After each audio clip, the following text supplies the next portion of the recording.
Chapter 5. All are like the horns of a hare. All are Brahman. All the mobile and immobile world is like the horns of a hare. This, the rare explanation by the grace of the Supreme Shiva, is that of which I will speak now. Listen to this with a concentrated mind. All that is seen as manifold is like the horns of a hare. All that is heard as wondrous is like the horns of a hare. All objects that are seen are like the horns of a hare. The seer too is like the horns of a hare. All the five elements spread about, space, wind, fire, water, earth, are like the horns of a hare. All the world that arises by the composite effect of those elements is like the horns of a hare. The mind, intellect, ego, thought, which are the fourfold inner faculties, are all such else are like the horns of a hare. All the beings with forms in the cosmos are like the horns of a hare. Birth, senility, death, disease, mental and physical, so described, and merits and demerits are all like the horns of a hare. Desire, anger, greed, infatuation, arrogance and jealousy are all like the horns of a hare. Courage that elates, success, failure, honor and dishonor are all like the horns of a hare. The Guru and the disciples and the teachings to which they attend are all like the horns of a hare. The beginning, the middle, the end. He, you, this, and all such are like the horns of a hare. All objects in the past, future, and the present are all like the horns of a hare. The gross body one loves, the supple body, and the casual body are all ever like the horns of a hare. Action, achievement, and everything else, all are ever like the horns of a hare. The object of enjoyment, which engenders a sense of possession, and the enjoyer who resorts to enjoying are all like the horns of a hare. Equanimity, rejoicing, enquiry, the company of the good, and all such good qualities are like the horns of a hare.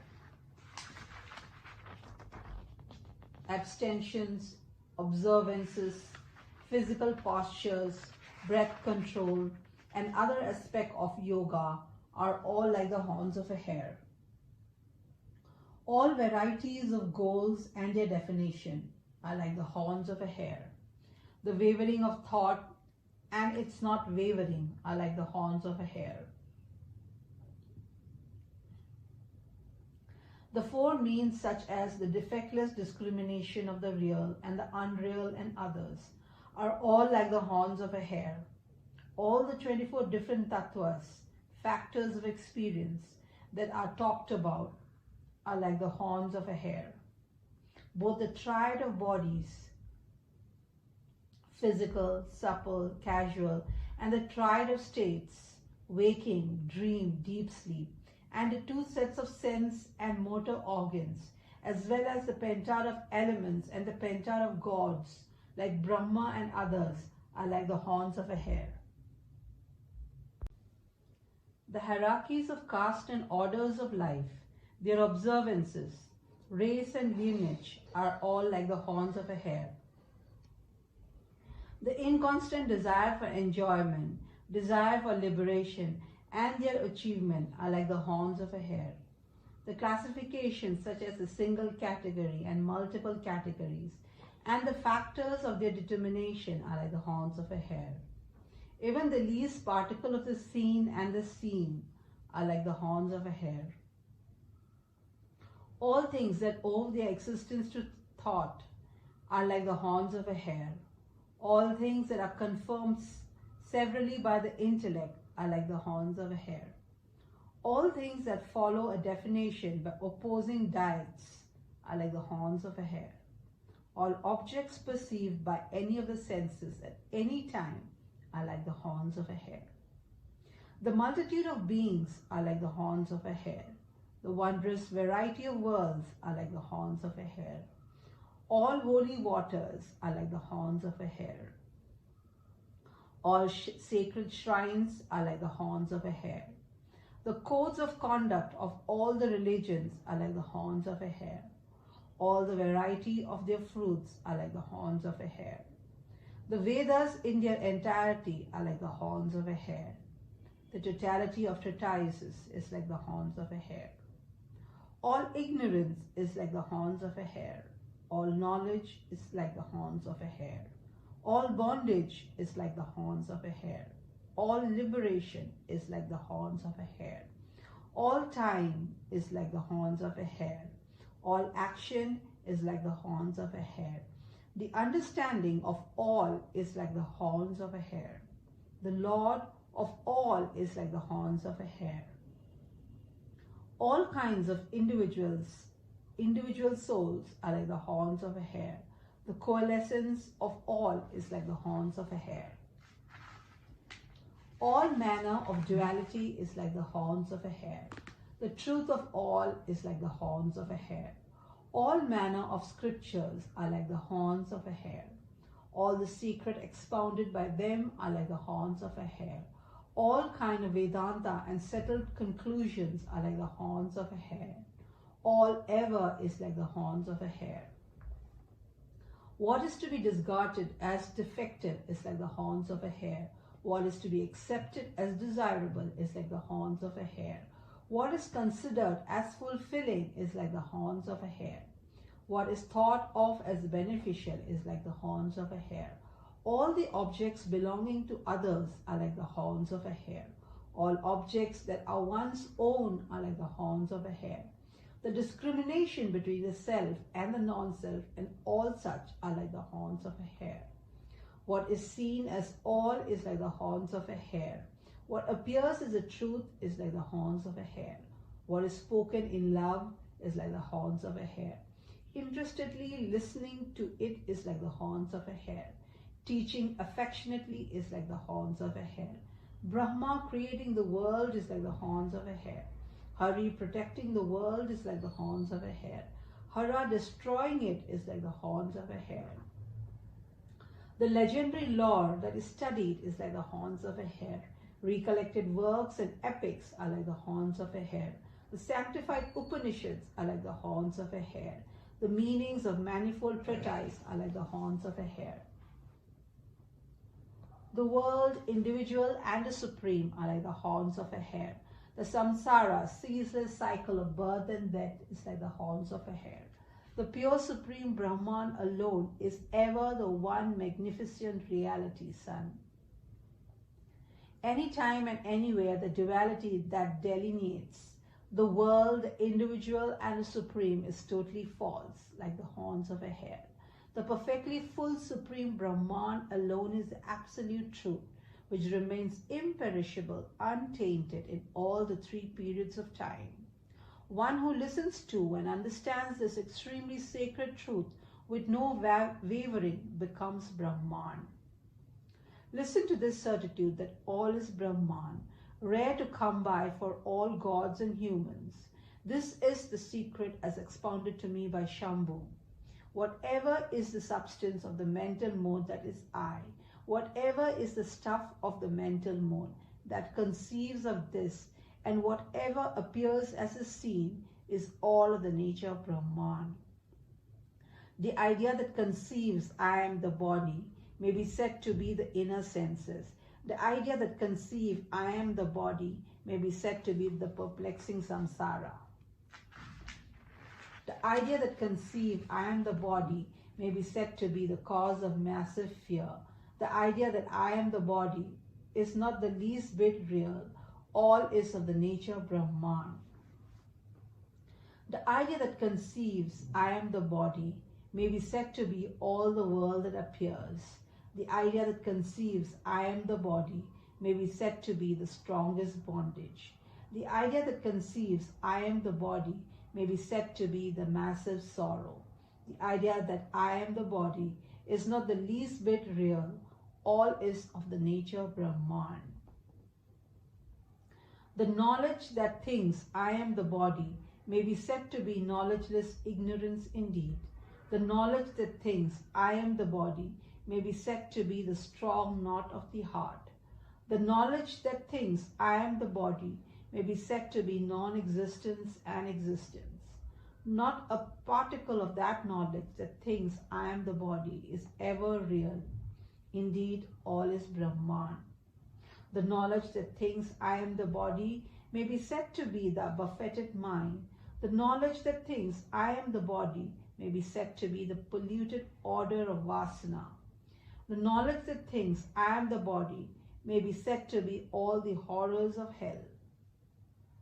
Not a particle of that knowledge that thinks I am the body is ever real. Indeed, all is Brahman. The intellect that concludes I am the body may be deemed to be the inconstant individual. The intellect that concludes I am the body may be deemed to be the delimiting factor. The intellect that concludes I am the body may be deemed to be the endless spectrum of sorrows. That intellect which says I am the body is not a whit real. Indeed, all that exists is Brahman. The intellect that concludes I am the body may be deemed to be the boundless attachment. The intellect that concludes I am the body may be deemed to be birth, senility, and death. The intellect that concludes I am the body may be deemed to be all the great sin. The intellect that says I am the body is not a whit real. Indeed, all that exists is Brahman. The intellect that concludes I am the body may be deemed to be the immeasurable inauspiciousness. The intellect that concludes I am the body may be deemed to be the countless desires. The intellect that concludes I am the body may be deemed to be the countless varieties of defect. The intellect that concludes I am the body is not a whit real. Indeed, all that exists is Brahman. The idea that concludes I am the body may be stated to be all the great impurity. The idea that concludes I am the body may be said to be the limitless doubt. The idea that concludes I am the body is the root cause leading to all misunderstanding. The idea that concludes I am the body is not a whit real. Indeed, all that exists is Brahman. Whatever thought is, that indeed is the individual. Whatever thought is, that indeed is the Lord. Whatever thought is, that indeed is the world also. Whatever thought is, that indeed is the mind also. Whatever thought is, that indeed is desire also. Whatever thought is, that indeed is action also. Whatever thought is, that indeed is sorrow also. Whatever thought is, that indeed is all. Being without ideas is being undivided. Being without ideas is to be sung in stillness. Being without ideas is real knowledge. Being without ideas is liberation. Being without ideas is to be in the natural state. Being without ideas is to be Brahman. Being without ideas is to be Shiva. Ideas exist not a trace of them. Indeed, all is Brahman. There is not an iota of difference between concept and idea. Indeed, idea is itself sankalpa, concept. Whatever is sankalpa, that itself is a great delusion. Whatever is sankalpa, that itself is sickness, mental and physical. Whatever is sankalpa, that itself is desire and anger. Whatever is sankalpa, that itself is superimposition. Whatever is sankalpa, that itself is all suffering. Whatever is sankalpa, that itself is all faults. Whatever is sankalpa, that itself is all the blemishless. Whatever is sankalpa, Whatever is sankalpa, that itself is all the blemishes. Whatever is sankalpa, that itself is time and space. Whatever is sankalpa, that itself is manifold forms. Whatever is sankalpa, that itself is the illusion of the world. Whatever is sankalpa, that itself is of the nature of the individual. Whatever is sankalpa, that itself is of the nature of the Lord. Whatever is sankalpa, that itself is the nature of all.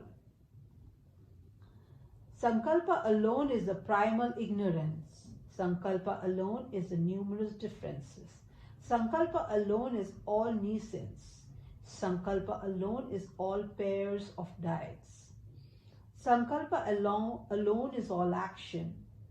Sankalpa alone is heaven and hell. Sankalpa alone is all the beings. Sankalpa alone is all the worlds.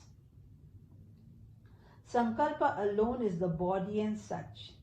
Sankalpa alone is listening and such. Sankalpa alone is the thought of oneself. Sankalpa alone is all else. Whatever sankalpa appears, all the world, the individual and the supreme will appear. Sankalpa itself is totally unreal, truly. All is of the nature of Brahman. Between the mind and sankalpa, there is not the least difference. Mind is all the worlds. Mind itself is a great enemy. Besides, mind itself is a great transmigration. Mind itself is birth, senility and death. Mind itself is a great sorrow. Mind itself is a great blemish. Mind itself is time and all such. Mind itself is sankalpa and vikalpa. Mind itself is intellect and thought. Mind itself is ego. Indeed, mind itself is all the inner faculties in general. Mind itself is the individual and the bondage. Mind itself is the doer and the enjoyer. Mind itself is earth, water and fire. Mind itself is air and the expansive space. Mind itself is sound and touch. Mind itself is form and taste. Mind itself appears as smell. Mind itself is a sheet of food.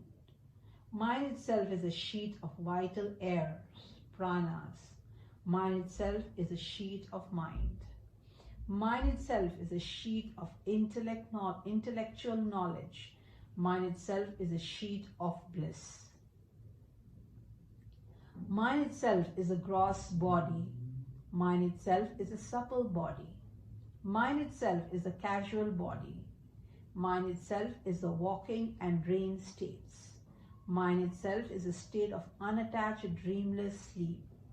Mind itself is all the jivas in the waking state. Mind itself is all the jivas in the dream state. Mind itself is all the jivas in the dreamless sleep state.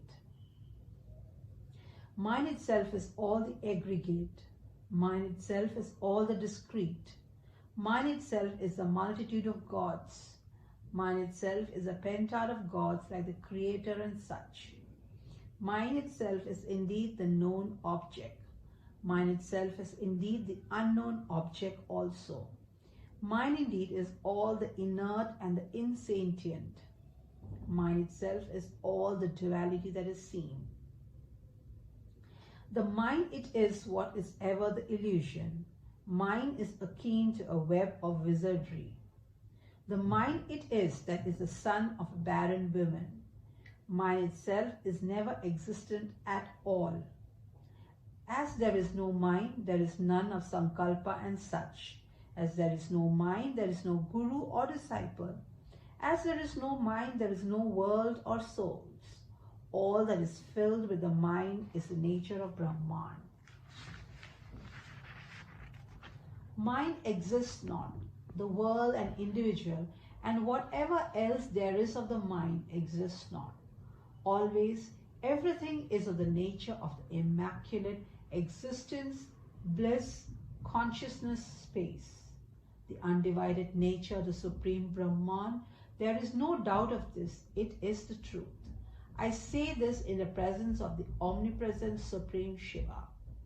Whoever listens to and understands well this sacred explanation will become Brahman. By the purifying Vedanta inquiry, by the pleasurable devotion to the Supreme Shiva, by the renunciation of wealth and other discardable things, and by the blemishless meditation on the Supreme Shiva, the knowledge that confers liberation will arise, and the aforesaid equations of mind reign supreme. The mind can never attain peace by any vociferous disputations. For those who become the seer alone with nothing to see, and who remains in a state devoid of mental misconceptions, there is no waking, dream, or deep sleep, no death, no deliverance, and nothing else. What shall we say of the sublimity of the state of mind? As ensconced in the stillness of the solitude of the void, thus did Ribhu describe the certitude of the absolute truth to Nidaga. It is the perfectly full form of our Lord in a state of joyous dance that proclaims, all the appearances of the moving and unmoving are like the horns of a hare.